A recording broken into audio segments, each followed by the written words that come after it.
Hey guys, hello. Good evening.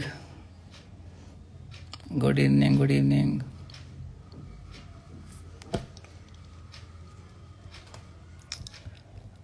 Okay. चलो ठीक है, फिर मैं स्टार्ट करता हूँ. ठीक है सर. स्पाइन वाली डिजीज़ पढ़ाऊँ क्या?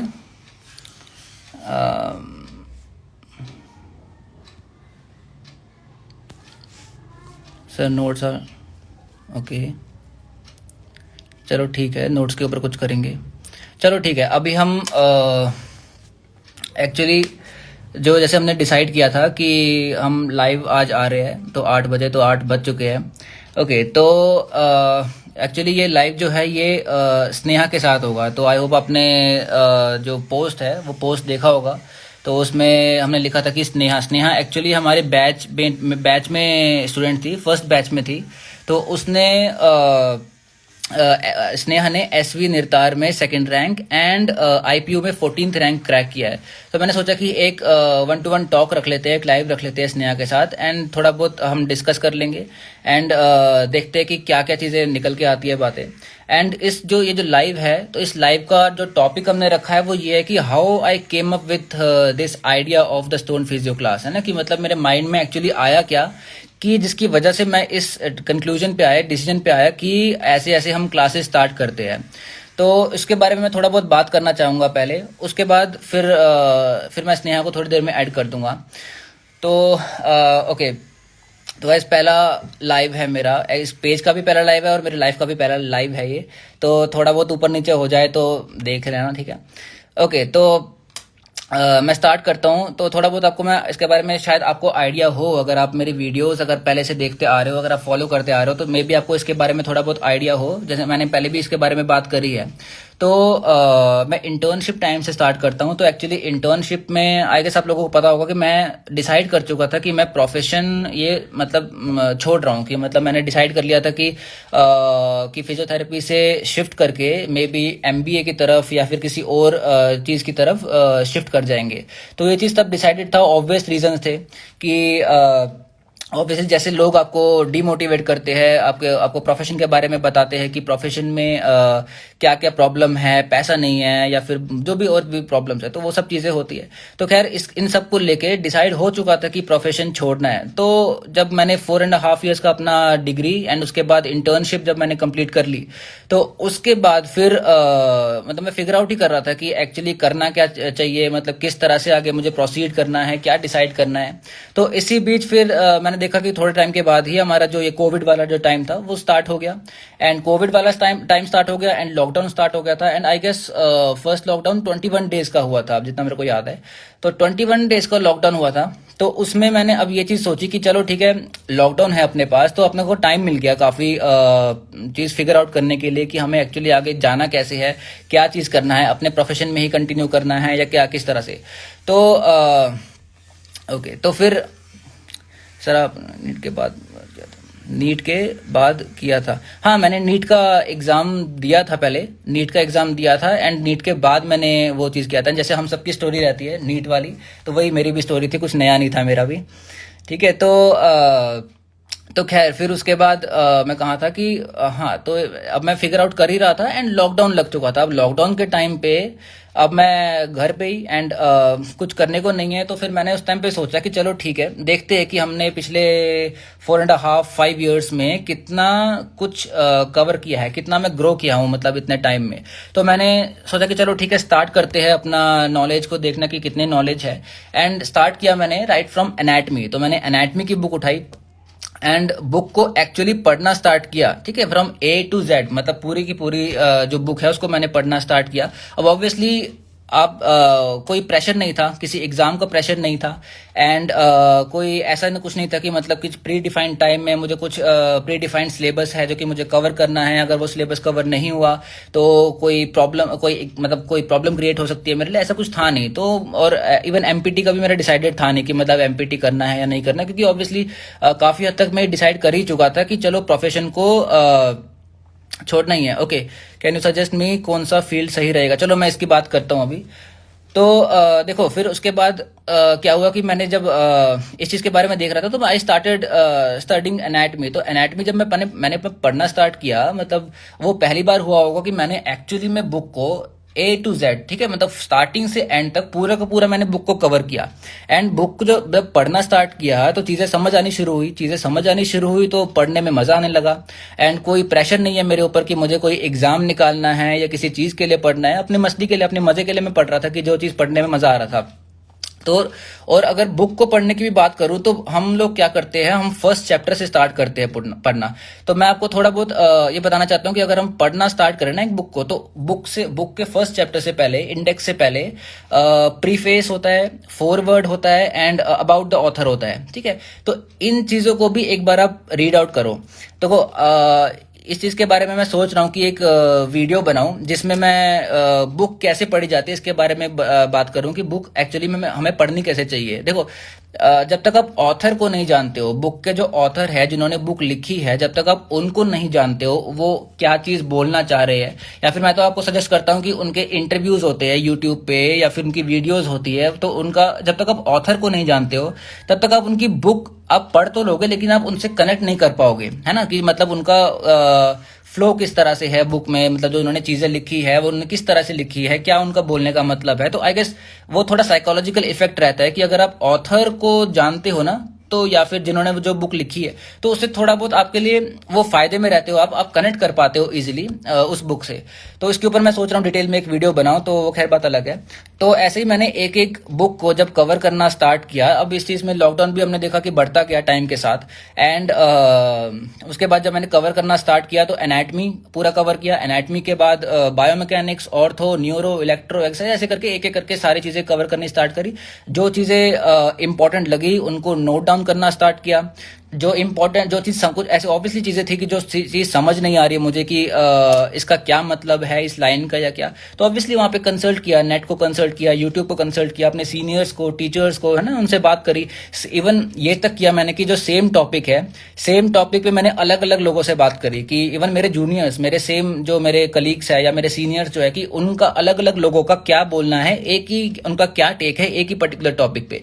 तो उससे भी अलग अलग पर्सपेक्टिव्स निकल के आए, चीज़ें समझ आई कि अच्छा इस चीज़ का या इस पर्टिकुलर कंसेप्ट का या इस लाइन का ये मतलब है। तो ऐसे करते करते मतलब टाइम काफ़ी मिला लॉकडाउन में, एंड ऐसे करते करते चीज़ों को जब मैंने कवर किया, और उसके बाद जब ऑलमोस्ट इसमें मेरे ख्याल से 4 से 5 महीने लग गए मेरे को ये सारा जितना भी था उनको कवर करने में। ऑब्वियसली जैसे मैंने आपको पहले बताया कि पढ़ने में मज़ा आ रहा था क्योंकि कोई स्ट्रेस नहीं था, किसी एक पर्टिकुलर टाइम में कवर नहीं करनी थी चीज़ें। तो अब जैसे 4-5 महीने के बाद इतना मतलब मेरे को ये चीज़ पता चला कि ऐसे एमपीटी करके, उस टाइम तो मेरे को इतना आइडिया भी नहीं था कि एमपीटी के लिए कोई एग्ज़ाम होता है या फिर कोई एक सेंट्रलाइज्ड एग्ज़ाम है या अलग अलग यूनिवर्सिटीज़ के एग्ज़ाम है या किस तरह से होता है, तो उसके बारे में भी कुछ आइडिया नहीं था। तो मतलब ऐसे मेरे को पता चला इसके बारे में नेट पे कि ऐसे करके मतलब फॉर्म्स निकले हुए हैं यूनिवर्सिटीज़ के, जिसको हम देते हैं एमपीटी एग्ज़ाम, एंड वहाँ से हम एमपीटी क्रैक करते हैं, उसके बाद हमको यूनिवर्सिटीज़ में मिलता है बेसिकली एमपीटी के लिए। तो उसको जब उसके बारे में पता चला, एंड स्टिल मेरा कोई ऐसा प्लान नहीं कि मुझे एमपीटी ही करनी है। वो एग्जाम फॉर्म्स मैंने इसलिए भरे कि चलो देखते हैं कि पिछले 3-4 महीने में जितना भी मैंने क्या कहते हैं नॉलेज गेन करी है, जितना भी देखा है, तो ट्राई करते हैं, देखते हैं कि कितना मैं ग्रो कर पाया हूँ, कितनी अपनी नॉलेज को मैं एनहेंस कर पाया हूँ। तो बस मैंने वो चीज़ माइंड में रख के बायोमैकेनिक्स समझने के लिए कितना बार पढ़ना पड़ेगा, देखो कितनी बार तो नहीं पढ़ना पड़ेगा, चीज़ों को फील करना पड़ेगा, एक्सपीरियंस करना पड़ेगा, इसकी मैं बात करता हूँ, ठीक है। तो पहले मैं इस चीज़ को कंप्लीट कर लूँ। तो मैं ये चीज़ बता रहा था कि जब मतलब एग्ज़ाम मैंने सिर्फ ये चीज़ माइंड में रख के दिया कि चलो ठीक है, देखते हैं कि कितना मैंने ग्रो किया, कितनी नॉलेज गेन करी है। एंड जब एग्ज़ाम दिया, उसका रिजल्ट आया, तो इवन मैं खुद भी शॉक हो गया कि मतलब ऐसे कि मतलब जिस तरह से मैंने देखा कि मतलब रैंक आ गई है, सिलेक्शन हो गया है, ऑलमोस्ट जितने एग्जाम्स थे सब में सिलेक्शन हो गया। तो इवन मैं खुद भी शॉक हो गया कि ये हुआ क्या।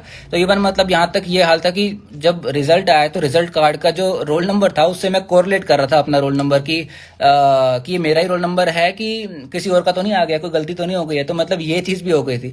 तो इवन मतलब तो वहां से मतलब इतना सब कुछ होने के बाद मतलब मैं बेसिकली आपको ये चीज बताना चाह रहा हूँ कि मेरा आइडिया कहाँ से आया ये क्लासेस स्टार्ट करने का। तो जब ऐसे ऐसे हुआ, जब मैंने चीजों को पढ़ा समझा, एग्जाम दिया, उसके बाद जब एग्जाम निकला तो वहां से मेरे को ये चीज समझ में आई कि एक्चुअली हम लोग जब कॉलेज में पढ़ते हैं तो मतलब कहीं ना कहीं तो प्रॉब्लम क्रिएट हो रही है ना, जिसकी वजह से हमें लग रहा है कि जो मार्केट है, हमारे मार्केट में हम बात करते हैं कि हमारा जो प्रोफेशन है, प्रोफेशन में कमी है या प्रॉब्लम है या कुछ। तो देखो एक्चुअली में मुझे लगता है कि ना ही हमारे स्टूडेंट्स में कोई कमी है, ना ही हमारे प्रोफेशन में कोई कमी है, ना ही हमारे टीचर्स में, ना ही हमारी यूनिवर्सिटीज में। तो प्रॉब्लम है क्या? अगर हम प्रॉब्लम को क्रैक डाउन करने की कोशिश करें तो देखो प्रॉब्लम एक्चुअली क्या है कि जो हमारा सिस्टम है एजुकेशन का, उसमें क्या होता है कि आप ये इस सब चीज से आप रिलेट कर पाओगे कि कॉलेजेस में जब हमारा फाइनल एग्जाम होता है, फाइनल एग्जाम से पहले हमारे टीचर्स हमको कुछ 20-30 टॉपिक्स दे देते हैं कि हाँ ये 20 टॉपिक्स है, ये 30 टॉपिक्स है, तो इन टॉपिक्स को आप पढ़ो, इनको रट कर आओ और एग्जाम में इन्हीं में से क्वेश्चंस आएंगे एंड आप एग्जाम दे दो एंड आप पास कर जाते हो एग्जाम। ठीक है, तो मतलब इसी तरह से बेसिक एक रहता है हमारा। लेकिन मुझे ऐसा लगता है कि ये तरीका बिल्कुल ही बेकार है, क्योंकि इसके चक्कर में होता क्या है कि जैसे अगर मैं एनाटॉमी का एग्जांपल दूं तो axilla and cubital fossa, brachial plexus, तो कुछ गिने चुने टॉपिक्स है जो हम रट के जाते हैं एग्जाम में एंड उसके बाद एग्जाम दे आते हैं। लेकिन एक्चुअली में बुक में देखा जाए तो बुक में बहुत सारी चीजें हैं जिनको हम स्किप कर जाते हैं, जिनका हमने नाम तक नहीं सुना होता। वैसे ही same goes for biomechanics and ortho and बाकी सब सब्जेक्ट्स में भी यही होता है कि कुछ गिने चुने टॉपिक्स है, उनको हम रट के जाते हैं क्योंकि हमें टीचर्स बोल देते हैं, ये हमारे सीनियर्स है वो बोल देते हैं कि इस तरह से आप ये टॉपिक्स पढ़ो। चलो ठीक है, वो शॉर्ट टर्म के लिए ठीक है, वो एग्जाम निकालने के लिए ठीक है, लेकिन लॉन्ग टर्म में एक्चुअली देखा जाए तो हमारी नॉलेज जो है वो पूरी की पूरी वो पूरी नॉलेज जो है वो एनहेंस नहीं हो पा रही ना। हमारे नॉलेज में गैप्स क्रिएट हो रहे हैं, मैं इनको नॉलेज गैप्स बोलता हूँ। ठीक है, मैं इनको नॉलेज गैप्स इसलिए बोलता हूँ क्योंकि हमारी जो नॉलेज है वो थोड़ी थोड़ी है कि मतलब थोड़ी सी इस चीज की नॉलेज है, फिर थोड़ी सी इस चीज की नॉलेज है, इस चीज की नॉलेज है, बीच में गैप्स क्रिएटेड है। और वो गैप्स की वजह से जो जब हम मार्केट में निकल के आते हैं तो वो जो लो कॉन्फिडेंस है या फिर बाकी जो चीजें, जो प्रॉब्लम्स हमारी आती है, वो सारी चीजें झलकती है, वो सब चीजें दिखती है बाहर मार्केट में। ठीक है, वो बेसिकली रीजन, जो कोर रीजन जो है उस चीज का, वो रीजन एक्चुअली यही है कि हमारी जो नॉलेज है उसमें गैप्स बने हुए हैं। तो इसलिए मैंने सोचा कि जब ये प्रॉब्लम मेरे साथ है तो ये प्रॉब्लम ऑलमोस्ट सबके साथ ही हो रही है कि मतलब सबके ही एक्चुअली में नॉलेज गैप्स है। कुछ कुछ को छोड़ के कि मतलब जो एलीट यूनिवर्सिटीज है, बड़ी यूनिवर्सिटीज है, उनको छोड़ के, क्योंकि वहां पे टीचर्स एंड बाकी जो माहौल है वहां पे वैसा मिल जाता है कि चलो ठीक है वो पूरा वो आपका कंप्लीट करा देते हैं। लेकिन मोस्टली अगर मैं 98-99% यूनिवर्सिटीज की बात करूं इंडिया में, तो वहां पे यही प्रॉब्लम है। वहां पे क्या कहते हैं, मतलब कुछ कुछ टॉपिक्स आप पढ़ लेते हो, एग्जाम दे देते हो, आपका रिजल्ट आ जाता है, आप अपना कोर्स कंप्लीट कर लेते हो, लेकिन स्टिल फुल फ्लैश जो नॉलेज होता है वो फुलफिलमेंट नहीं आ पाती। ठीक है, वो कंप्लीशन नहीं हो पाता। तो इस वजह से मैंने सोचा कि जब ये जो गैप है, इन गैप्स को अगर हम फिल करना शुरू करें, इन गैप्स को अगर हम कंप्लीट करना शुरू करें, तो आई गेस जब ये जो नॉलेज है, ये नॉलेज जब कंप्लीट हो पाएगी, तब जाके हम जब मार्केट में निकलेंगे तो हमारा जो कॉन्फिडेंस होगा, जो हमारा जो लेवल होगा, आई गेस वो काफी बेटर होगा। एंड उसके बाद हम धीरे धीरे खुद ब खुद देखेंगे कि जो प्रोफेशन में जो कमियां हमें दिख रही है वो खुद ब खुद खत्म होती जाएगी। देखो, हम बात करते हैं कॉन्सिक्वेंसेस की कि मतलब कि प्रोफेशन में पैसा कम है, जॉब्स कम है, सीट्स कम है, सब चीजों की बात करते हैं, लेकिन कोर रीजन जो है, हम कभी ये नहीं सोचते कि एक्चुअल जो रीजन है वो क्या है। ठीक है, तो वो नॉलेज, मेरे ख्याल से एक्चुअल रीजन, जितना मेरे को समझ आ रहा है कि एक्चुअल रीजन जो है वो नॉलेज गैप्स है। ठीक है, उन गैप्स की वजह से हम ये सारी चीजें जो फेस कर रहे हैं वो सारी चीजें हमें देखने को मिल रही है। ठीक है, तो इस वजह से मैं इस डिसीजन पे आया कि चलो ठीक है, क्यों ना ऐसा कुछ स्टार्ट किया जाए जिसमें हम मतलब उन चीजों को, मतलब जैसे बुक जो है, एक पर्टिकुलर बुक है, उस पर्टिकुलर बुक को पूरा का पूरा कवर किया जाए A to Z, चाहे वो एनाटॉमी हो। अब मैं कोर्स के बारे में ज्यादा बात करूंगा नहीं यहाँ पे, लेकिन हाँ मतलब कि जैसे एनाटॉमी है, बायोमैकेनिक्स है, ऑर्थो है, न्यूरो है, इलेक्ट्रो है, एक्सरसाइज, तो उसमें पूरी बुक, अगर एक पर्टिकुलर बुक अगर हमको सजेस्ट की गई है तो वो बुक सजेस्ट करने के पीछे रीजन है ना कुछ, तो वो रीजन अगर है तो हमें वो पूरी बुक, पूरी की पूरी बुक आनी चाहिए। मतलब वो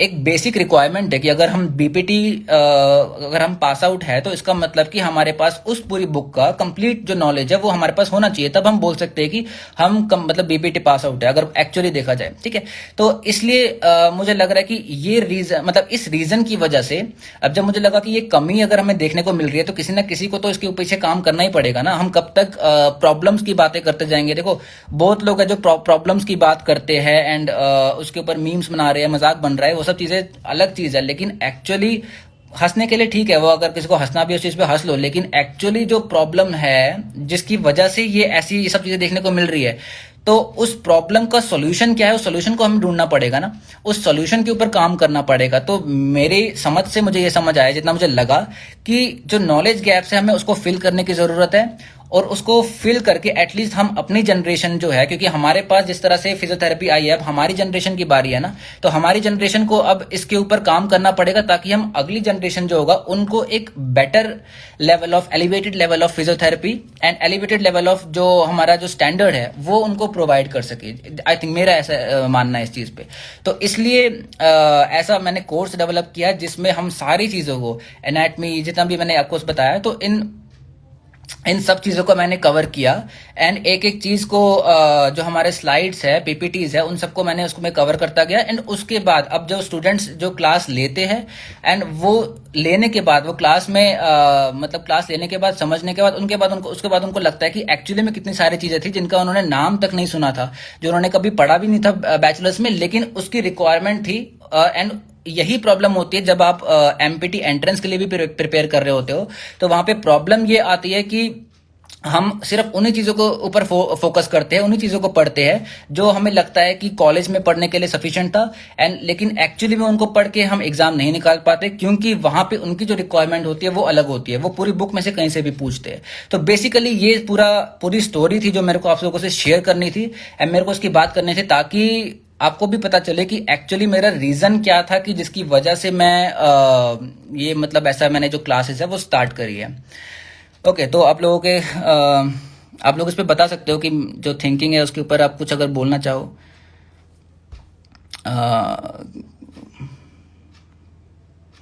अच्छा, आप बोल रहे हो कि why did not I achieve A rank when I worked so hard. देखो मेरे ख्याल से मुझे ऐसा लगता है कि वर्क हार्ड करने की जरूरत नहीं है आपको। स्मार्ट, अब देखो ये चीज भी बज़वर्ड बन गया कि smart work and hard work, लेकिन मुझे ऐसा लगता है कि स्मार्ट वर्क से मेरा मतलब ये है कि हमें एक्चुअली पता ही नहीं है कि हमें पढ़ना क्या है। और देखो दूसरी चीज है कि आप अगर एक कंसेप्ट को पढ़ रहे हो, उसका पढ़ने के पीछे आपका माइंडसेट क्या है वो बहुत जरूरी है।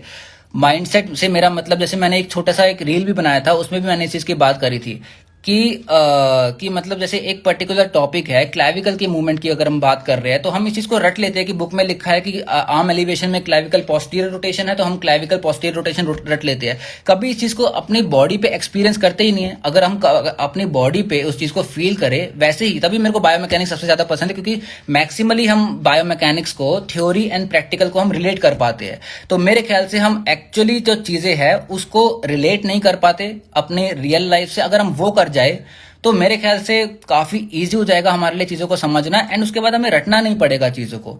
वैसे ही दूसरी चीज, एक और इंग्रेडिएंट की अगर मैं बात करूं तो ये है कि जब हम जैसे हम जब पढ़ते हैं तो हम पढ़ने के टाइम पे चीजों में क्यूरियोसिटी नहीं रखते।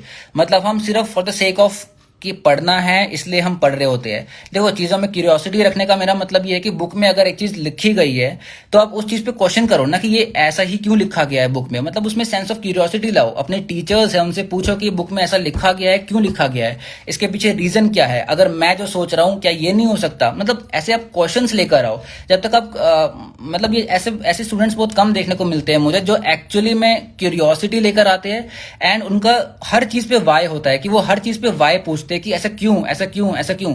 तो अगर वो चीज अगर आप पूछना शुरू करो तो मेरे ख्याल से वो जो कंसेप्ट है वो आपके लिए एक तरह का वो बन जाएगा कि मतलब अब जब हर चीज में आप क्यों क्यों पूछ रहे हो और उस क्यों का आपको रीजन मिलता जा रहा है, तो मेरे ख्याल से आपको वो कंसेप्ट फिर पढ़ना इतना मुश्किल लगेगा नहीं, एंड वो आपको बिल्कुल भी हार्ड वर्क नहीं लगेगा। मेरे ख्याल से वो आपको बिल्कुल ही आपको लगेगा कि हाँ ये तो बिल्कुल छोटी सी बात थी, बिल्कुल कॉमन सेंस वाली बात थी जिसको हम इतना बड़ा चढ़ा के समझ रहे थे।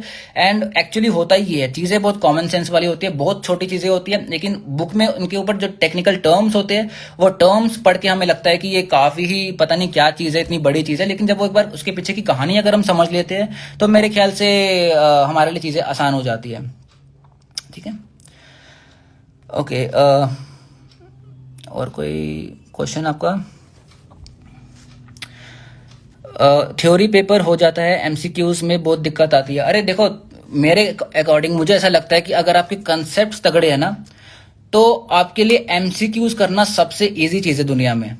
देखो मैं आपको बताता हूँ कि मतलब अगर कोई भी चीज़ अगर उठा लो, कोई भी एक पर्टिकुलर कंसेप्ट आप ले लो, तो उसका अगर आपको कंसेप्ट उसके पीछे की, देखो अगर आप हम सारा जो सिलेबस है, हमारे सारे सिलेबस को अगर हम डिवाइड करें तो दो ही चीज़ों में डिवाइड होता है। एक चीज़ वो है, मतलब एक चीज़ कंसेप्ट है, ठीक है, कि या तो हम सारे सिलेबस को या तो अपने कंसेप्ट में, एंड दूसरी चीज कुछ ऐसी है जो रटने वाली चीज है। देखो अब कंसेप्ट अगर मैं आपको बोलूं तो जैसे मतलब स्कैपुलो ह्यूमरल रिदम हो गया, या फिर लंबर पेल्विक रिदम होता है, या फिर बहुत सारे मतलब कि पैसिव इनसफिशिएंसी क्या होता है, ये इनसफिशिएंसी, एक्टिव इनसफिशिएंसी क्या होता है, अलग अलग तरह के जो कंसेप्ट्स है।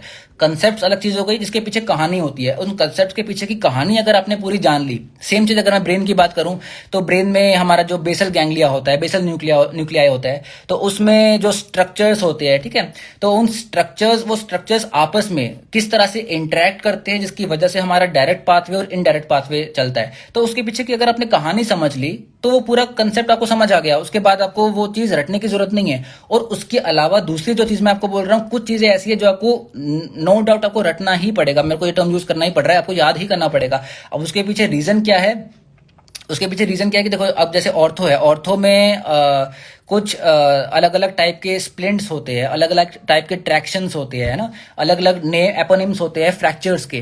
तो जब तक आपको उन फ्रैक्चर का, कि रोलैंडो फ्रैक्चर क्या होता है, या फिर स्मिथ फ्रैक्चर क्या होता है, बार्टन्स फ्रैक्चर क्या होता है, जब तक आप बार्टन्स फ्रैक्चर नाम याद नहीं करोगे तब तक आपको वो चीज समझ नहीं आएगी ना। तो इसलिए मैं आपको कह रहा हूँ सारा सिलेबस जो है उसको हम दो चीजों में डिवाइड कर सकते हैं। या तो हमारा कुछ चीजें ऐसी है जो हमको रटनी पड़ेगी, और मेजॉरिटी चीजें जो ऐसी है वो हमको समझने वाली हमारी चीजें है। तो आई गेस समझने वाली चीजों को अगर हम कवर कर लेते हैं तो एमसीक्यू हमारे लिए करना बहुत इजी हो जाता है। उसके अलावा कुछ चीजें जो बचती है जो कि हमें रटनी ही पड़ेगी, उसके लिए मेरा सॉल्यूशन ये है कि आप उनको ना, जब आप सिलेबस कवर कर रहे हो तो उनके साथ साथ में आप उनको नोट डाउन करते जाओ नोटबुक में। तो उससे फायदा क्या होगा कि आपके पास एक लिस्ट बन गई चीजों की, जो आपको, जिनके पीछे कोई कंसेप्ट नहीं है, जो आपको याद ही करना पड़ेगा। ठीक है, जैसे अलग अलग टाइप के ऑस्टियोटमीज है, स्प्लिंट्स है, उनके नाम आपको याद ही करने पड़ेंगे। तो वो आप एग्जाम से एक दिन पहले या 2 दिन पहले भी इवन अगर उसको आप याद कर लो तो आपको एग्जाम में हेल्प हो जाएगी। लेकिन कंसेप्ट जो है, कंसेप्ट अगर आपने एक बार समझ लिया तो उसके बाद आई गेस आपको दूसरी बार उसको पढ़ने की जरूरत नहीं है, वो आप एक ही बारी में आपको वो सफिशिएंट है आपके लिए। ठीक है, तो इस तरह से मेरे ख्याल से एमसीक्यूज आपके लिए काफी ईजी हो जाएगा। दूसरी एक चीज और है, अगर एमसीक्यूज की बात आई है तो कुछ तो एमसीक्यूज ऐसे होते हैं जो आप आपने क्वेश्चन पढ़ा और डायरेक्टली आपको पता है कि इसका आंसर चारों में से ये है, तो उसमें आप 100% श्योर होते हो, आप कर देते हो। और कुछ एमसीक्यूज ऐसे होते हैं, अच्छा मेरे को स्नेहा को भी ऐड करना है, तो कुछ एमसीक्यूज ऐसे होते हैं कि जिसमें हम 50-50% होता है, या फिर ऐसा होता है कि हमें आंसर, मतलब हमने ये चीज पढ़ी हुई है लेकिन हम ये नहीं बता पा रहे कि इनमें से एग्जैक्टली कौन सा होगा।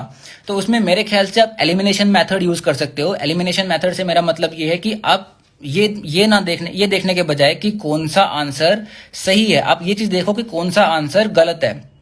मतलब चारों में से आप ये चीज देखो कि ये आंसर तो कंफर्म नहीं होगा, उसको एलिमिनेट कर दो। उसके बाद 3 बचे, उन तीनों में से लीस्ट प्रोबेबिलिटी किसकी है, ठीक है, तो उसको एलिमिनेट कर दो। तो इस तरह से अगर आप प्रोसीड करोगे तो वो भी एक तरीका है जिससे आप राइट आंसर या राइट ऑप्शन की तरफ जा सकते हो। ठीक है, तो आप, और दूसरी चीज प्रैक्टिस है। ठीक है, कि आप कितना प्रैक्टिस करते हो। एंड एक चीज और है कि अगर आपने एक कंसेप्ट समझा, अब आपने ये चीज सुनी होगी हर जगह पे कि एक पर्टिकुलर टॉपिक है, हर कोई ये बोलता है कि बेसिक्स पे ध्यान दो, बेसिक्स पे ध्यान दो, कि बेसिक्स पढ़ो तो आपका हर जगह पे फायदा होगा। तो मैं भी ये बोल रहा हूँ कि बेसिक्स पढ़ो, लेकिन ये चीज है कि जब आपने एक कंसेप्ट का बेसिक्स पढ़ा ना, बेसिक्स आपने जो है वो आपने 100% आपने अपना क्लियर कर दिया, क्रिस्टल क्लियर कर दिया उसका जो आपका कंसेप्ट है। उसके बाद जो एमसीक्यूज है, आप एमसीक्यूज प्रैक्टिस करो बुक से। अब जो एमसीक्यू क्वेश्चन है वो कॉम्प्लेक्स है, तो उस कॉम्प्लेक्स क्वेश्चन तक पहुंचना है हमें उस बेसिक नॉलेज से। तो वो किस तरह से रिलेट करे, वो रिलेट करने की जो टेक्निक है वो आपको तब डेवलप होगी आपकी जब आप क्वेश्चंस करोगे। तो जैसे आपने बेसिक अपना क्लियर कर लिया एक पर्टिकुलर कंसेप्ट का, उसके बाद उस कंसेप्ट पे आप कॉम्प्लेक्स क्वेश्चंस कर रहे हो। अब आप ये देखोगे कि वो बेसिक की जो आपकी नॉलेज है उस नॉलेज को आप कैसे माइंड में आप क्रिटिकली सोचोगे उसके ऊपर, एंड आप प्रोबेबल आंसर की तरफ जा पाओगे। और जैसे ही आप आंसर की तरफ जा पाओगे आप देखोगे कि हाँ ये आंसर है, एंड इस तरह से मैंने कनेक्ट कर दिया अपने जो बेसिक नॉलेज है उसको इस कॉम्प्लेक्स आंसर से। तो आपको आपकी वो चीज डेवलप होनी स्टार्ट हो जाएगी, थिंकिंग की किस तरह से जो नॉलेज जो कंसेप्ट होता है, कंसेप्ट को हम किस तरह से एमसीक्यूज या आंसर जो है उससे कनेक्ट करते हैं। तो वो प्रैक्टिस से आएगा जितना आप क्वेश्चंस करते जाओगे। ठीक है। ओके, तो मैं स्नेहा को ऐड कर देता हूँ।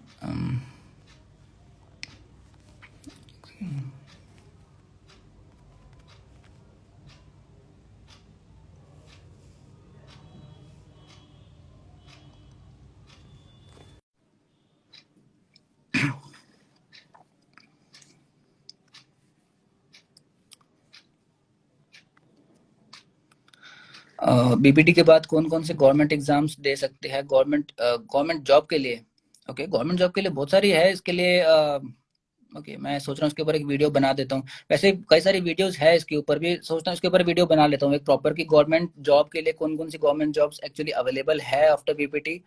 कई सारे ऑप्शंस है। इस प्रॉब्लम ये होती है हमें पता ही नहीं होता कि ऑप्शंस है क्या क्या। इसके ऊपर ये अच्छा आइडिया है, नोट डाउन कर लेता हूँ।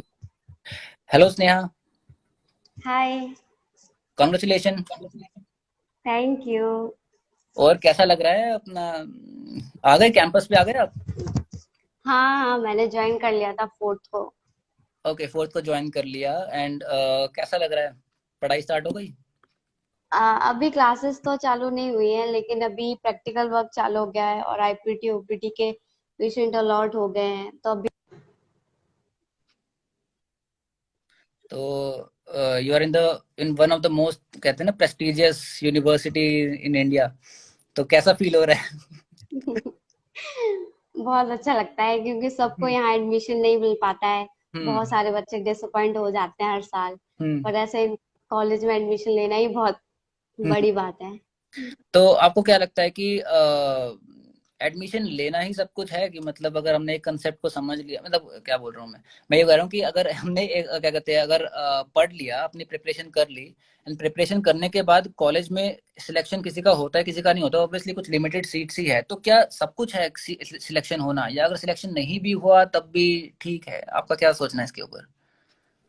सीखना मेन इम्पोर्टेंट थिंग।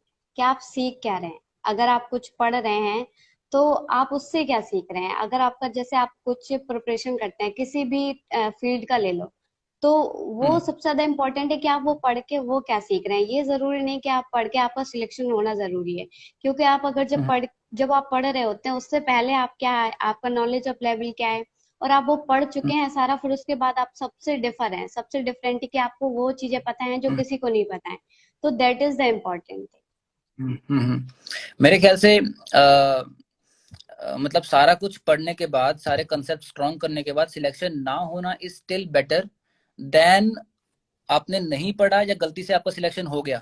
अगर या नहीं पढ़ा है ना, एग्जैक्टली। मतलब आपको खड़ा होना नहीं आता अपने पैरों पे, और उसके बाद आपका गलती से सिलेक्शन हो गया तो आई थिंक वो उसके लिए ज्यादा प्रॉब्लमेटिक है, और वो सरवाइव ज्यादा करना भी इजी नहीं है।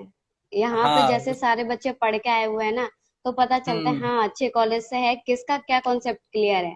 तो वो समझ में आता है कि कौन कैसे कॉलेज से कैसी रैंक से आया हम्म। हुआ है। और ये भी चीज समझ आती है कि सबकी थिंकिंग जो होती है वो बहुत मतलब अलग होती है, और काफी मतलब हम देखते हैं कि एक से बढ़कर एक सारे ऐसे होते बिल्कुल बिल्कुल, यहाँ तो मतलब हैं। ऐसे ही टॉप मोस्ट बच्चे ही हैं। टॉप पोस्ट सबका होते सब हैं। कुछ एकदम बिल्कुल हम्म। एकदम बिल्कुल फिंगर टिप्स पे है चीजें, आता है जाता है बिल्कुल करके। कोई बात नहीं, उस चीज की टेंशन। प्रैक्टिकल हर किसी का स्ट्रांग नहीं होता है, क्योंकि हाँ। प्रैक्टिकल यहाँ का मतलब नेतार का प्रैक्टिकल मैनुअल इतना मतलब फेमस भी है, स्ट्रांग भी है। क्योंकि हम्म। यहाँ तक स्टिल सोचो, आज 4 से आज 22 तारीख 25 तारीख हो गई, अभी भी क्लासेस स्टार्ट नहीं हुई, still we learn so many things. मतलब हम्म। इससे प्रैक्टिकल में ही इतना कुछ सीख गए हैं कि लग रहा है हाँ नहीं भी चल रही क्लासेस फिर भी हम सीख रहे हैं डेली बेसिस पे। क्योंकि तो उस ये अच्छी गवर्नमेंट कॉलेज। बिल्कुल, क्योंकि आप उस एनवायरनमेंट में हो ना। कोई लिख रहा है which university, it is actually SV निर्तार, एसवी निर्तार यूनिवर्सिटी, ठीक है। तो ओके, तो मैं आपसे पूछना चाहूंगा क्योंकि सबका एक क्वेश्चन होगा कि जब आपने सेकंड रैंक लाई वहां पे, तो आपने मटेरियल क्या यूज किया, क्या पढ़ा आपने? मतलब ऐसा कोई अलग से किताब आती है क्या जो सिर्फ निर्तार वाले पढ़ते हैं, उनका सिलेक्शन हो जाता है? ऐसा तो कुछ अलग से नहीं है, जो भी सारे बच्चे जो प्रिपरेशन कर रहे थे वही हमने भी प्रिपरेशन करी। हम्म। बट थिंग इज दैट कि आप क्या पढ़ रहे हो, कैसे पढ़ रहे हो, क्या मटेरियल यूज कर रहे हो, ये इम्पोर्टेंट है। हम्म। जैसे कि सारी बुक्स जो हैं वो आपको मतलब ऐसे जो भी 4 साल में जो भी सब्जेक्ट्स आते हैं वो हम्म। आपको सारे ही कवर करने होते हैं, क्योंकि वो बिल्कुल। सारे से ही क्वेश्चन लेते हैं। तो हम्म। आपको सबसे पहले तो सारी बुक्स कवर करनी होती हैं। फिर उसके बाद अपने खुद के नोट्स जो प्रिपेयर किए होते हैं लास्ट मिनट के लिए, आपको वो पढ़ने के लिए। हाँ, और जो यहाँ टीएसपी से जो नोट्स मिले मुझे वो बहुत हेल्प करे, और सबसे इम्पोर्टेंट थे लास्ट मिनट पॉइंट जो थे, जो आपने दिए थे। क्योंकि मैंने रियलाइज किया पेपर देने के बाद कि बहुत सारे ऐसे जो वन लाइनर थे जो आए हुए थे उसमें। हम्म। तो ये बहुत इम्पोर्टेंस रखता है कि आप लास्ट मिनट में क्या पढ़ रहे हो। क्या जो पढ़। पढ़ा सो ठीक है, वो आपके नोट्स जो होते हैं ना, और आप लास्ट मिनट में क्या पढ़ के जा रहे हो। इवन जिस दिन एग्जाम था उसके सुबह जो पढ़ा था हम लोगों ने, उससे ही 4-5 क्वेश्चन आ गए थे। निकल गई। तो ऐसा है। हाँ, तो अब लास्ट मिनट लास्ट टाइम में क्या पढ़ते हो, ये बहुत इंपॉर्टेंट है। बिल्कुल बिल्कुल। वो चीज है, वो लास्ट मिनट नोट्स है, वो एक्चुअली हमारा सारी जितनी भी बुक्स है उनका एक कहते हैं ना क्रक्स वो है हम्म। कि जितने भी वो जो बॉक्सेस में जो बुक्स में लिखा होता है, बॉक्सेस वो हम पढ़ते नहीं है, है ना? या फिर इवन जो हमारी एमसीक्यू बुक्स है उसमें जो क्वेश्चंस है, तो वो उनको हमने पॉइंट्स में करके लिखा हुआ है, तो हाँ वो चीज इंपॉर्टेंट हो जाती है।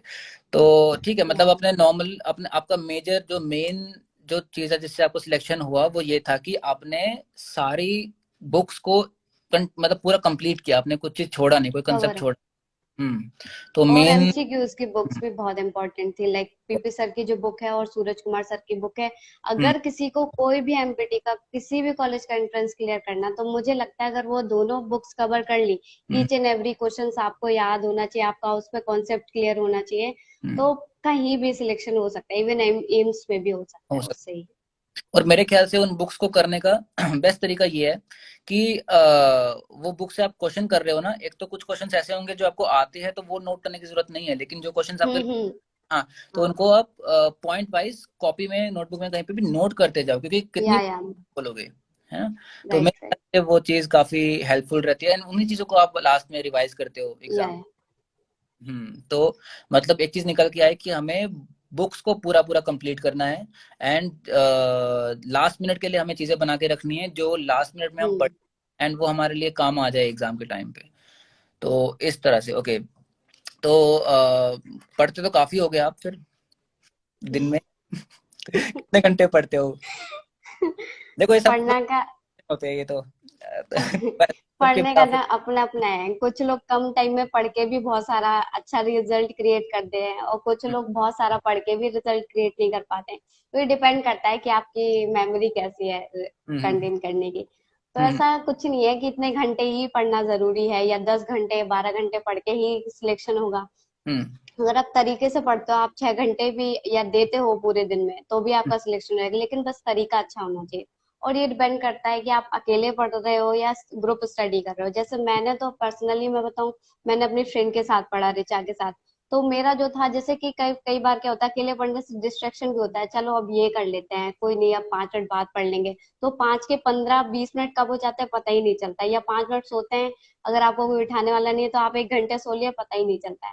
तो मुझे इससे बहुत बेनिफिट मिला कि मैंने रिचा के साथ पढ़ा, तो वो मेरे को मोटिवेट करती रही, मैं उसको, और हम लोगों ने बराबर 8-8 घंटे बैठ के पढ़ाई की है एक साथ। So okay. That was the biggest benefit. तो हाँ मतलब ये सबका अलग अलग हो सकता है। अगर मैं अपना बताऊं यप। तो एक तो मैं अगर मैं अपना पर्सनली बताऊं, एक तो मैं प्रेशर में नहीं पढ़ सकता। जैसे मैंने ये चीज आपसे आपके आने से पहले ये चीज मैं डिस्कस कर हम्म। कि अगर मेरे को कोई बता दे कि तुम्हें इतने दिनों में इतना सिलेबस कवर करना है, मेरे से मैं एक चीज नहीं पढ़ पाऊंगा। लेकिन अगर कोई मेरे को बोले कि तुम्हारे पास टाइम ही टाइम है, तुम बस एंजॉय करो चीजों को और पढ़ो, हाँ, तो ये अच्छा है। मजा आता है पढ़ने में। उसके बाद अब एग्जाम टेंशन के बिना अगर देखते हो ना कि चलो हुआ तो भी ठीक है, नहीं हुआ तो भी ठीक है, तब हो जाता है। ये ऐसा मुझे लगता है। तो हाँ, जैसे ना निर्तार का जैसे पेपर देने के आने के बाद मैंने उतना प्रेशर में आईपीयू नहीं दिया था। आईपीयू के लिए ऐसे ही दे दिया था और ऐसे ही पढ़ लिया था, 4-5 दिन का ही गैप था, फिर भी हो गया, अच्छा ही पेपर चला गया, तो प्रेशर हाँ, वो क्या, तो हाँ तो आईपीयू में डिपेंड करता है। यहाँ पे सेकंड, हाँ। तो ओके, कोई पूछ रहा है कि बायोमैकेनिक्स बोरिंग लगती है, कैसे पढ़े? अगर हम आपसे पूछे कैसे पढ़ी बायोमैकेनिक्स? बायोमैकेनिक्स तो बहुत इंटरेस्टिंग बन जाती है अगर आप पीएसपी ज्वाइन करेंगे तो पता अरे चलेगा। देखो, ज्यादा कुछ नहीं करना। नहीं, अ, सच में बताऊं तो मेरे को बायोमैकेनिक्स इतनी समझ में नहीं आती थी क्योंकि बैचलर में भी इतने अच्छे से नहीं पढ़ी मैंने। पर लेकिन जैसे आपने पढ़ाया तो काफी चीजें, बहुत सारे कॉन्सेप्ट जो तो मैंने तो पढ़े, पता ही नहीं था कि ये बायोमैकेनिक्स में आते भी हैं या इस बुक में है भी सच में। बहुत हम्म, सारे ऐसे कॉन्सेप्ट है, लेकिन अब काफी चीजें क्लियर है क्योंकि यहाँ पे जरूरत पड़ रही है उन चीजों हम्म, की। तो काफी कुछ क्लियर हुआ है। मतलब ऑर्थोपेडिक वगैरह सारा, सारी बुक्स काफी इंटरेस्टिंग होती है, बस पता होना चाहिए पढ़ना कैसे है। हाँ हाँ, मेन चीज ये है कि हमें ये नहीं पता कि पढ़ना कैसे है ना, मतलब प्रॉब्लम ये होती है। और मुझे मतलब इस चीज का इतना दुख होता है कि हम जब कुछ गिनती के कुछ टॉपिक्स होते हैं उन्हीं को पढ़ते हैं, बुक में इतनी सारी चीजें हैं और उनको हम नेग्लेक्ट कर देते हैं, हम पढ़ते नहीं है, वो ज्यादा प्रॉब्लम। एग्जैक्टली। मुझे ऐसा लगता है कि ये एक बहुत बड़ी प्रॉब्लम है। और अ, जामिया में तो ऐसे आता है कि इस मतलब ऐसे मैंने सॉल्व किया था पेपर जब जामिया के। तो इस चैप्टर से फिर उसके अंदर उस टॉप पेज से फिर उसके अंदर उस टॉपिक की थर्ड लाइन जो थी वो जामिया का क्वेश्चन था। तो क्वेश्चन अगर आपको जामिया क्रैक करना है तो भाई लाइन टू लाइन पढ़ना ही पड़ेगा। वर्ड टू वर्ड पढ़ना पड़ेगा, कुछ भी छोड़ना। हम्म। हम्म, कुछ भी छोड़ना नहीं है। कुछ चीज छोड़ना नहीं, एंड छोड़ना यानी मतलब सबको लगेगा कि यार ये तो बड़ी मेहनत वाला काम है कि कुछ चीज छोड़ना नहीं है, ये तो बहुत कुछ है। पर मेरे ख्याल से अगर आपको क्यूरियोसिटी है ना पढ़ने की एंड चीजें समझने की, नहीं नहीं तो आपके लिए मजेदार चीज हो जाएगी वो। आपको आपके लिए बोरिंग नहीं होगी। मतलब मुझे कोई पूछे कि आप, कोई अगर मेरे को बोलता है आपने बड़ी मेहनत करी है पढ़ने के लिए, मुझे नहीं लगता कि मैंने कोई मेहनत करी है। मतलब हाँ। मेरे ख्याल से मुझे तो मजा someone he is asking I think ortho के लिए बता दीजिए। महेश्वरी आता। कवर कर लो, हो जाएगा।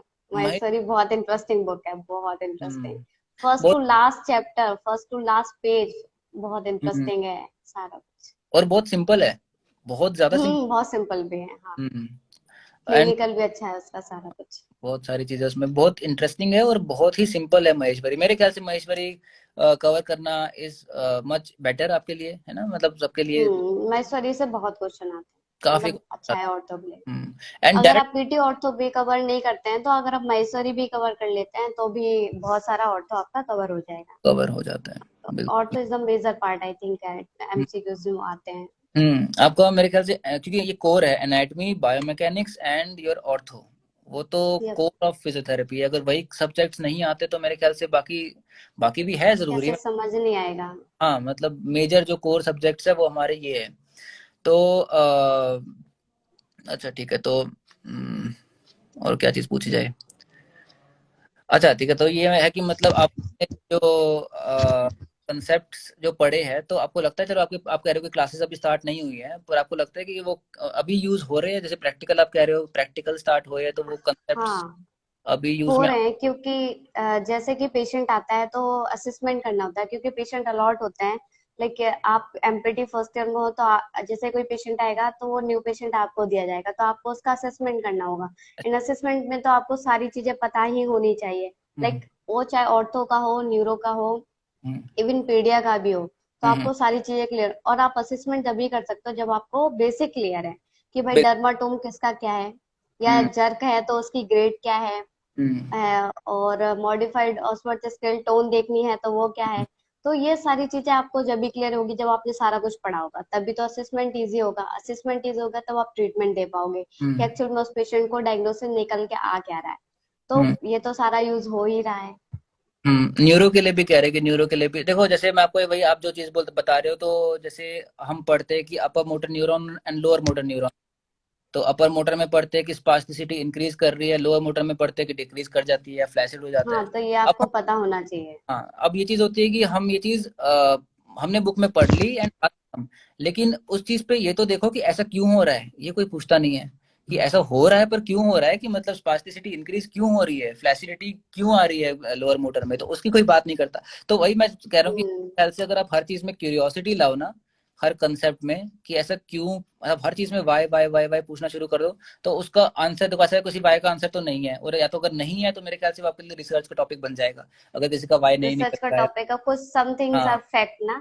बिल्कुल। कुछ फैक्ट्स भी होते हाँ हैं हाँ, कुछ तो। फैक्ट है, वो है कि कुछ फैक्ट्स है, लेकिन क्या ऐसा भी तो चीज है कि कई फैक्ट्स ऐसे हैं जो आगे जाके रिसर्च में रिसर्च रीजन निकल के आया है। कन्वर्ट होते हैं। यस। हाँ, तो वो चीज है, तो मतलब हर चीज के पीछे अपना क्यूरियोसिटी लाना एंड वाई पूछना मेरे ख्याल से जरूरी है। तब मजा भी आएगा पढ़ने में, स्ट्रेस भी नहीं लगेगा एंड मेहनत भी नहीं लगेगी। तो मेरे ख्याल से वो चीज है। ओके, तो ठीक है, फिर आगे का कोई प्लान, या अभी एमपीटी करनी आगे अभी तो एमपीटी कर ले तरीके से। है? क्योंकि पहले। यहाँ से एमपीटी करना इजी नहीं है, क्योंकि हाँ। यहाँ पे भाई बहुत तो पढ़ना पड़ता है, और ऐसे सेकेंड ईयर में तो बिल्कुल टाइम ही नहीं मिलता है। फर्स्ट ईयर में तो फिर भी ठीक है, थोड़ा कम लोड रहता है, थ्योरी रहती है, क्लासेस रहती है। हम्म और सेकेंड ईयर में रिसर्च वर्क वगैरह यहाँ दो दो सौ हम्म। स्लाइड की पीपीटी बना के प्रेजेंट करनी पड़ती है, तो इट्स नॉट और आपका इजी। यूरो का ही स्टार्ट हो जाएगा, उसके बाद तो जो आपका हाँ। स्पेशलाइजेशन है वो स्टार्ट हो जाएगा, तो उसके बाद वो स्ट्रेस मत लो। जो मतलब मैं तो बोलूंगा कि चीजें पढ़ने जो पढ़ रहे हो मजे लो उसके। चीजें हो जाती है खुद ब खुद, ऐसा कुछ नहीं हाँ, होता कि कोई और प्रॉब्लम। वैसे भी यहाँ का एनवायरनमेंट भी बहुत ही अच्छा है। बहुत अच्छा है। हाँ, वो तो बिल्कुल जंगल के बीच में है। हाँ जंगल। हाँ, हम 18 सेंचुरी में जी रहे हैं यहाँ पे।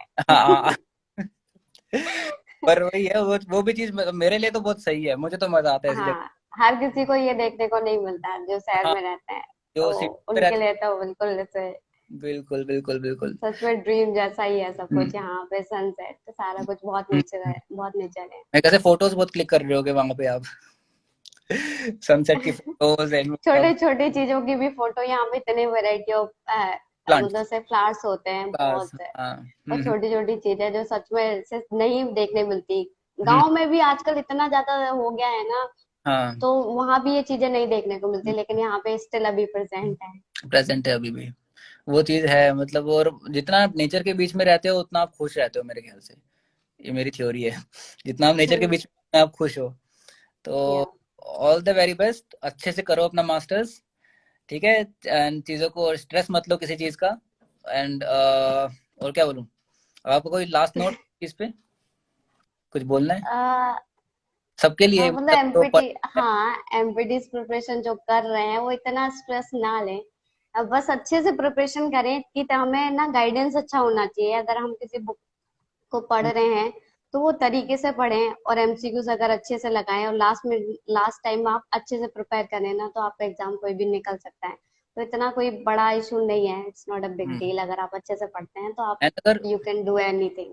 बिल्कुल बिल्कुल, एंड अगर नहीं भी एंड निकल, कंसिस्टेंसी, या बिल्कुल। One thing is consistency is very hmm, important. तो कन- अगर आप कंसिस्टेंसी रखते हैं पढ़ने में, तो हम्म, यू कैन डू। अगर बिल्कुल। कोई बहुत पढ़ लेता है और फिर कंसिस्टेंसी नहीं है कि चलो आज इतना पढ़ लिया ठीक है हम्म, कल छोड़ दिया, तो फिर भूल जाओ। अगर कंसिस्टेंसी है आपके वर्क में तो आप कुछ भी अचीव कर सकते बिल्कुल बिल्कुल। कंसिस्टेंसी एंड पेशेंस मेरे ख्याल से हैं। दोनों यप। चीज जरूरी है। एंड दूसरी चीज एक और है कि आपका सिलेक्शन अगर हो गया तो वेल एंड गुड, अगर सिलेक्शन नहीं भी हुआ तो आप ये चीज देखो कि आपने जब प्रिपरेशन स्टार्ट करी एंड उसके बाद जब आप एग्जाम दे रहे हो, उन दोनों के बीच में जमीन आसमान का फर्क है कि आप उससे पहले क्या थे और प्रिपरेशन आपने जब कंप्लीट करी उसके बाद आप क्या एज अ पर्सन आप क्या बने हो, आपकी नॉलेज का लेवल के कितना कितना एनहेंस हुआ, आपकी पर्सनैलिटी पे कितना एनहेंसमेंट आया है। तो मेरे ख्याल से वो चीज ज्यादा मैटर करती है एज कम्पेयर टू कोई सीट आपको मिलना या ना मिलना। मेरे which specialization is best please tell. Uh, specialization depend करती है कि आप किस जगह से हो। अगर आपकी जगह में किस चीज का ज्यादा स्कोप है, और फर्स्ट थिंग इज कि आपका इंटरेस्ट किस स्पेशलाइजेशन में, आप क्या करना चाहते हो, तो उस हिसाब से आप कॉलेज डालोगे।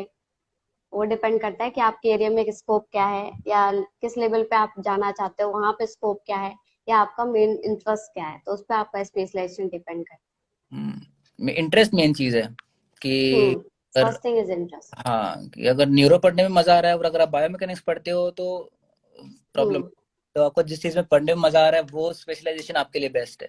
बेस्ट है। नहीं कि कोई एक चीज बिल्कुल बेस्ट होती है या बिल्कुल वर्स्ट होती है, सब हम्म और सारी स्पेशलाइजेशन ही बेस्ट होती है, यहाँ आगे पता चलता है कि कोई किसी से कम नहीं है। कोई कम। जैसे कि यहाँ आते हैं ना बच्चे, सोचते हैं अरे पीढ़ियां नहीं लेंगे, पीढ़ियां में रहेंगे तो ऐसे कंस्ट्रक्ट होके रह जाएंगे। बहुत हम्म लोग तो पीढ़िया के नाम से छोड़ के सीट्स चले जाते हैं, लेकिन निर्तार मिल गया ना। और यहाँ पे अच्छी चीज ये है कि आप अगर कोई भी स्पेशलाइजेशन लेते हैं, लेकिन आपको एक्सपीरियंस आपको चारों, चार स्ट्रीम है चारों का ही मिलेगा बराबर, बस आपका पेपर अलग होने वाला है। तो ये बेस्ट थिंग है, और कोई भी ब्रांच किसी से कम नहीं है। सो तो ये तो तो क्या बनता ही नहीं। आपको ऐसा एनवायरनमेंट मिलता है ना, ऐसे दोस्त मिलते हैं, ऐसे आपके कलीग्स मिलते हैं जो कि जो भी मतलब जो कि ऐसी प्रिपरेशन करके आए हैं उस एग्जाम के लिए, और वो सारे कंसिस्टेंट ही है उन चीजों को लेके, अपनी पढ़ाई को लेके एंड नॉलेज को लेके। तो आपको एक अपने टाइप के लोग ही मिलते हैं, एक सेम एनवायरनमेंट मिलता है, तो आई थिंक आप ज्यादा कनेक्ट कर पाते हो उन लोगों से, आपको ज्यादा समझ आती है और उनकी। कंपटीशन भी अच्छा रहता कंपटीशन भी, है। कंपटीशन मेरे ख्याल से कंपटीशन जब तक है तब तक जरूरी भी है। कंपटीशन जरूरी है, और बहुत है। कंपटीशन भी जरूरी है कुछ हद तक। अच्छा, अब हम्म। How to make, how to read a book, video, हाँ ये चीज मैंने नोट डाउन कर ली है, इसके ऊपर मैं वीडियो जरूर बनाऊंगा कि बुक कैसे हमें रीड करनी है या नोट्स कैसे बनाने चाहिए, उसके उससे जो निकल जो नोट्स आते हैं वो चीज। आई थिंक कोई पूछ रहा था स्पोर्ट्स के लिए बेस्ट इंस्टीट्यूट क्या है। जेएनडीयू बेस्ट है स्पोर्ट्स के लिए। जीएनडीयू, हाँ जीएनडीयू स्पोर्ट्स के लिए अभी के टाइम पे जो इक्विपमेंट्स अगर हम देखते हैं, हम्म। तब बिल्कुल टॉप नॉच वहाँ पे है अभी के टाइम पे, अगर इंडिया में, हम्म। That is top notch in GNDU. तो स्पोर्ट्स के लिए जीएनडीयू, पर ऐसा नहीं है कि सिर्फ आप जीएनडीयू से करो तभी आप स्पोर्ट्स में कुछ बन जाओगे। हम्म। है आखिर में, ऑब्वियसली मैटर करती है यूनिवर्सिटी में, मना नहीं कर रहा उस चीज को, लेकिन सब कुछ नहीं है वो, मतलब वो चीज आपको देखना पड़ेगा। Bushra, thank you for making the students all the best. Okay, thank you, thank you. And किसी का कोई क्वेश्चन? और यार कुछ क्वेश्चंस रह गए होंगे तो उसके लिए सॉरी, मतलब इतना मैं ध्यान दे नहीं पा रहा हूँ नीचे, मेरे को इतनी आदत भी नहीं है, मतलब फर्स्ट लाइव था ये, मुझे लगा नहीं था कि इतना अच्छा जाएगा। ठीक है, फिर वाइंड अप करते हैं अब। ओके। ठीक है, all the very best and thank you. For joining, take care, okay, bye. Okay, bye.